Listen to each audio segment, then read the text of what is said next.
Hi friends, welcome back to Jaya సvantaillu అండి. ఈరోజు నువ్వులతో సిమ్మిడి చేస్తున్నానండి. నువ్వులు బెల్లం వేసి మనం తయారీ విధానం చూపిస్తానండి. మనం మిక్సీలో చేస్తున్నామండి సిమ్మిడి. మనం ఎండబెట్టుకున్న నువ్వులే ఇలా చేసుకోవాలండి. మనం యాప్టాలు అవి ఏం చేయలేదండి.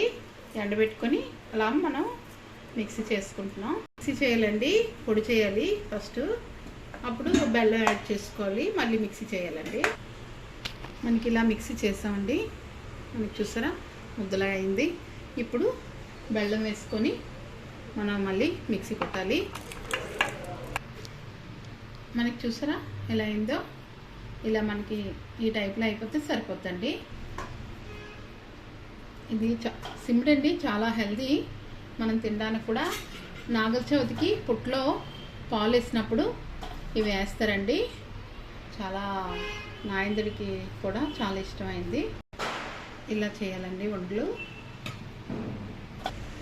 మనకి చూసారా ఇలా చేసుకున్నాం. ఇది ఒకటి చేసాం. కప్పు నువ్వులు, అరకప్పుకి కొద్దిగా ఎక్కువ బెల్లం వేసామండి. మనం కరెక్ట్గా చూసారా ఎలా వచ్చిందో.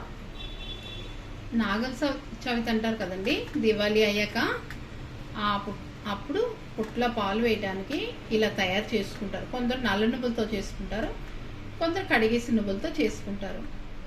నేను తెల్ల నువ్వులతోనే, కడిగిన నువ్వులతో చేశానండి. మన హెల్త్కి కూడా చాలా మంచిదండి. పిల్లలకి అది పెట్టినా ఇలా చేసి ఎలా ఉందో కామెంట్స్ పెట్టండి. నచ్చితే లైక్ చేయండి, షేర్ చేయండి, సబ్స్క్రైబ్ చేయండి. బాయ్ ఫ్రెండ్స్, నెక్స్ట్ వీడియో కలుద్దామండి.